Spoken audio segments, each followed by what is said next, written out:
حضرت علی رضی الله عنه څومره لوی سړی دی. یو سړی د بار نه راغی دی نه پیژن چې دا څوک دی. نو تپوس یې کړو چې ته څوک یې؟ من انت؟ حضرت علی صاحب ته څوک یې؟ پکار دا و چې ورته وی چې زه د نبی علیه السلام زوم یم. پکار دا و چې وی د هغه د تره زوی یم. فاتح خیبر دی، راکوټې سړی نه دی.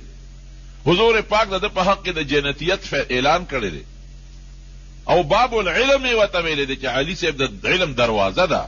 انا مدینة العلم وعلي بابها. او د حضور دی ونه وی چې د حضرت حسن او حسین پلار یم، دی ونه وی چې د بیبي فاطمې خاوند یم. وی ته څوک یې؟ من انت؟ ته څوک یې؟ او ته څه وی؟ ما انا الا رجل من المسلمین. وی زه یو نو بل څه نه یم، د مسلمانانو کې یو سړی یم، بس یو عام مسلمان یم. عاجزی الله ته خوښه ده، په عاجزۍ الله خوشحالېږي، په کبر الله خفه کېږي. لا تمشي في الارض مرحا انك لن تخرق الارض ولن تبلغ الجبال طولا. وی چې په لاره ځې نو خپې د کبرجنو په شانتې موړه، کبر باندې مه ګرځه. څه به وکړي؟ نه دا ځمکه شلولی شي چې په اردن نه شي، د خدای ځمکه نه شي شلولی، او نه دا سر اوچتولی شي د اسمان ته ورسې.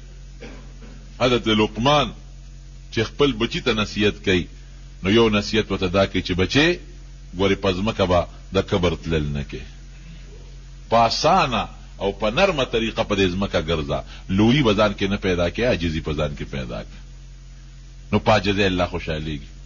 څومره چې الله انسان کمال ته رسوي ګورې په عاجزۍ رسوي، په کبر کمال ته نشي رسېدی.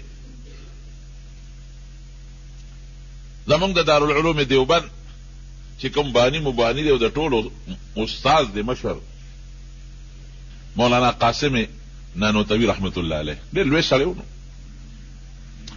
د دارالعلوم دیوبند بنیاد دی ښودی دی، دی د شاه عبدالغني رحمه الله شاګرد و. نن سبا د دارالعلوم دیوبند نه څومره چینې روانې دي، د دنیا ګوټ ګوټ کې په لکونو شاګردان دي دارالعلوم دیوبند. او دا په لکونو مدرسې چې څومره د دنیا په ګوټ ګوټ کې دي، دا ټولې مدرسې د دارالعلوم دیوبند په نقشه روانې دي. او ټولو کې دارالعلوم دیوبند شاګردان د شاګردانو شاګردان د شاګردانو شاګردان لګیایي درسونه کوي. د دې ټولو ثواب به مولانا قاسم نانوتوي رحمه الله ته رسېږي. لوی سړی قسم. او علم اوهو د علم غر و غر چې خدای پاک دله کوم علم ورکړی، د دې له اندازه ولګوې چې کله د دارالعلوم دیوبند بنیاد یې ښوده، ځمکه ورته چا وقف کړه، دشت و بیابان ځمکه، هغه وخت چا په ځمکو څه کول؟ نو خوب یې خوب د دواړو جهانو مبارک سردار په خوب کې ولید. قاسم ولې په سوچ او په فکر کې پروت دی؟ وی حضرت د مدرسې بنیاد एकदम او په دې سوچ کې پروت ما چې دا آبادی څنګه وکم، د طالبانو د رهایش د اوسېدو کوټې کم ځای جوړې کړم، لنګر کم ځای جوړ کړم طالبانو له، او دارالحدیث چې ستاسو د احادیثو درس پکې کېږي هغه په کم ځای کې جوړ کړم، او جمعات په کم ځای کې جوړ کړم چې مونځ پکې کېږي. حضرت په دې سوچ کې پروت یم، په دې فکر کې د دواړو جهانو مبارک سردار ورته فرمایي وی راځه چې زه درته نقشه واچوم، په دې نقشه دارالعلوم جوړ کا. اوس دی خوب یې نه، نبی علیہ السلام ته مخکې شو، مولانا قاسم نانوتوي رحمه الله ورپسې شو. حضور پاک سره خپله کونټۍ د چوکه مبارکه او په هغې ورته کرښې راښکې، دلته به دیوال وی، دلته به دیوال وی، او د دې کرښو دننه به دارالحدیث جوړ کړي چې کوم د احادیث پلېږي، او د دې کرښو دننه به جومات جوړ کړي، او د دې لاندې به لنګر دی او دلته طالبانو د کوټو دی. مکمل نقشه ورته نبی کریم صلی الله علیه وسلم واچوله په خوب کې، کرښې راښکې. او لا عجیبه ناشنا دا ده چې وی نبی علیہ السلام خپې بلې خپې روان او زه ورپسې روان. دی را پاسېد د خوب نه، چې را پاسېد اوس په دې سوچ کې دی چې ما ته خو نبی علیہ السلام نقشه واچوله، خوب خو بندوي نه نو، ولې که دې ځای ته ورځم چې دا نقشه رانه یېره نه شي، چې هغې راته څنګه فرمایلي چې اقصې دیوالونه ووام، چې هغه ځای ته ورغې د حضور پاک د هغه کونټۍ مبارکې کرښې هم پرتې وې او د هغې د خپو د قدمونو نشانونه هم پراته. دومره لوی سړی. زه کله ویم چې د کمې مدرسې بنیاد د دواړو جهانو سردار کېږي، هغې نه به خیر نه خورېږي. د کمو طالبانو د کمرو بنیاد چې نبی کریم صلی الله علیه وسلم کېږي، هغې نه به خیر نه خورېږي. دارالعلوم دیوبند د هغې نه خدای ډېر لوی خیر خور کړی، انتهایي لوی. په مدینه منوره کې یو لوی عالم عربي نو خلک ور سره ډېر ناستو. ما یو دوه شاګردانو هغې نه مې تپوس وکړو دا څوک دی؟ وایي دا زمونږ استاد دی، او سپین ګیري غټه سپینه ګیرې او ښکلې مزېداره. نو زه ور نږدې شوم، یاره زه ور نږدې کېږم چې د حدیثو اجازت ترې وغواړم. ستاسو استاد دی او سپین ګیرې دی او ډېر لوی سړی دی، زه به ور نږدې شم چې زه د ده نه د حدیثو اجازت وغواړم. نو چې زه ور سره کېناستم ما ته معلومات اخیستل. مې حضرت تاسو حدیث چا نه ویلي؟ وی زما فلان کې استاد یو عربي استاد یې راته وښوي، هغه زما استاد دی. مې حضرت د هغه استاد څوک دی؟ وی هغه په ستاسو په انډیا کې د شیخ الهند مولانا محمود الحسن رحمه الله شاګرد. بس ما غږ بیا ونه کړ. مې سند دی زمونږ دیوبند ته رسېدلی. مې شکر دا سند زمونږ شته. زمونږ استاد مولانا عبدالحق صاحب دی رحمه الله د دارالعلوم حقانی شیخ الحدیث اوبانی، او د هغه استاد مولانا حسین احمد مدنی صاحب، او د هغه استاد شیخ الهند صاحب دی. ما یې ګوره عربو کې لوی شیوخ دا د دارالعلوم دیوبند شاګردان دي په افغانستان کې، پاکستان کې، بنگلادیش کې، او دارنګې دا نور ملکونه چې څومره دي، برما ده او که دا نور علاقې دي، دا ټولو کې اکثریت د دارالعلوم دیوبند بچي دي. نن په دنیا کې ګوره څومره د دین کار چې کېږي. دا تبلیغي حضرات مولانا الیاس صاحب رحمت الله علیه الله ته څونه کار واغشت، د هغه استاد شیخ الهند صاحب، او د شیخ الهند صاحب استاد مولانا قاسم نانوتوي رحمت الله علیه. نو دومره لوی سړی دی، عجزي څونه ده، عاجزۍ ته یې ګوره. یو ځل یو په هندوستان کې یو کلی شاهجهانپور به ورته وي، هغې کې به کال په کال د دې غیر مذهب او د مسلمانانو په منځ کې باسونه کېدل. هندوان به م راغونډ شو، سیکان به مو، مسلمانان به مو، انګریزان به مو. نو د هغې علاقې خلکو مشوره وکړه چې دې ځل لمونږ د باس له او د تقریر له او د مناظرې له څوک راغواړو. ټولو په دې فیصله وکړه چې مولانا قاسم نانوتوي رحمت الله علیه راغواړو. لوی سړی دی او لوی علم خدای ورکړی دی، دا مناظره به دې وکړي. نو مولانا قاسم نانوتوي رحمت الله علیه پسې د هغې علاقې عالمان رالل. وی صاحب سخت کال مونږ هندوانو سیکانو سره د خپل اسلام په مطابق چې کوم باس کوو او د اسلام هغه حقانیت ورته ښکاره کوو، نو د هغې دپاره مونږ د ټولو علماو سته انتخاب کړی دی. نه به ته کې وی ورځ هم کومه مقرر کړې ده، وی په پلانکې میاشت کې پلانکې ورځ. وی ډېره ښه ده، زه به د هغې نه یو ورځ مخکې درځم چې کوم تاریخ ستاسو دی، د هغې نه به یو ورځ مخکې درځم شاهجهانپور ته.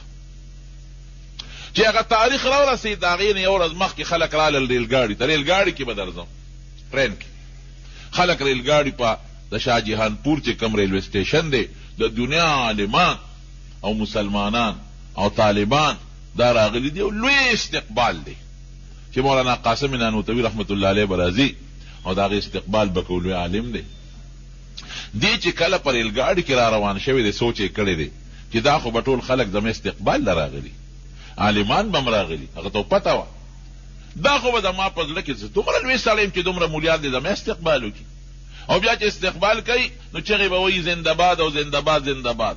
یاره دا خو را باندې ښه نه لګي، قاسمه دومره لوی سړی خو نه، دومره لوی سړی.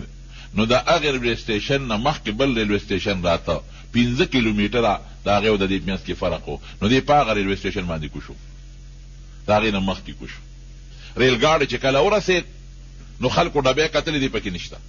یو ډبې ګوري، بله ډبې ګوري، لوی استقبال دی او بینرې دی او زنده‌باد چغې دي، چې ویې کتل دي پکې نشته. هلکه حضرت رانغی پریشانه دي چې دا خو نه ټلیفون شته، هغه زمانه خو د ټلیفونونو نه وه، او نو اوس مونږ تلی شو چې هغه پسې طلب وکړو چې حضرت تا خو مونږ سره وعده کړې و، سالم ستا د مناظرې نمبر ایښی دی، او دا که ته راونه رسېدې خو د هندوان او سیکانو دا ټول خلک به راپورې خاندي چې ملا پټ شو.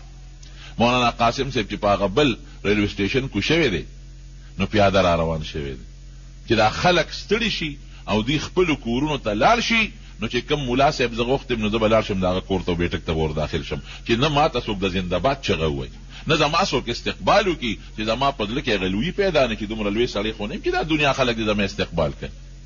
نو لاره کې یو خوړ په اخوړ پیاده مزل را روان دی، غریب خوړ کې چې راځي نه اخوړ کې اوبه ډېرې وې، نو د پنسي اوچتې کړې وې، خو بیا هم دا پرتوک ته لون شو، کمیس یې اوچت که او پرتوک ته لون شو. نو د خوړ نه چې کله پورې وته نو اوس په دې سوچ کې دی چې دا پرتوک خو د ما لاندې د خټم شو، لوندم شو، دا به انزل غواړي او دا به اوچولم غواړي.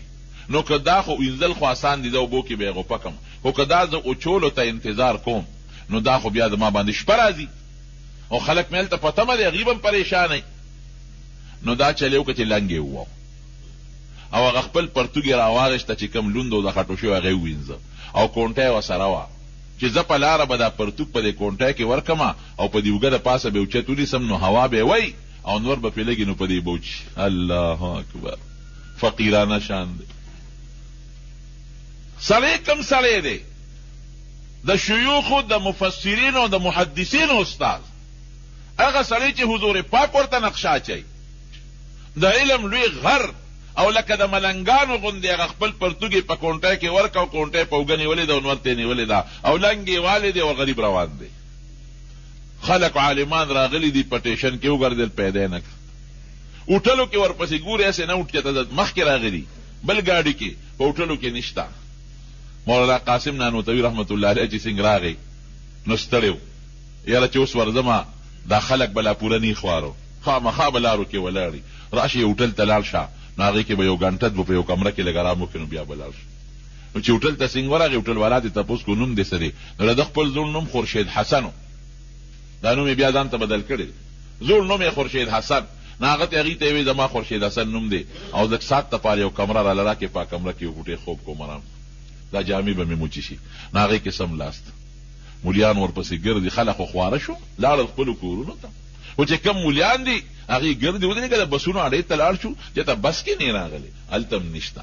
یاره یو هوټل دی دې غاړه کې ودرېږي، هغې کې ګورو چې ته هغې ته نه ننوتې، چې هوټل ته ورل تپوس به هوټل کې کاو چې د مولانا قاسم نوم سړی خو څوک نشته هغې نه، چې هوټل ته ورل هغه رجسټر یې کته یو نوم پکې راووت خورشید حسن. وی دا څوک دی؟ وی دا دې کمره کې یو بوډا سپین ږیری راغلی دی او په دې کمره کې دی. وی شکل یې څنګه دی؟ وی نرۍ غوندې شکل یې د خامتا جامې لاندې لنګ والی دی او مولا غوندې معلومیږي، خو هندوانو. وی ودرېږئ ممکن ده چې همدا وایي چې دروازې وټکوله مولانا قاسم صاحب پکې و. حضرت مونږ خو ستا لوی استقبال دپاره ولاړو په ټرین کې، په ریلوې سټیشن کې، او په علاقې ټول علما او عوام الناس او د هندوانو سیکانو سره مقابله و. نو مونږ خپل شان ننښو چې دا به لوی شان کتاب مونږ بوزو، دا تاسو څنګه راغلی؟ وی دقې خبرې نه مې ځان پټ کړی ځکه هوټل کې کمره کې دی رہی. قاسم دومره لوی سړی نه دی چې تاسو د په لویه مجمع کې د هغه د زنده باد چغې ووهئ. قاسم دومره لوی سړی نه دی چې دومره لوی علما د هغې استقبال ته په لارو کوڅو کې ولاړ.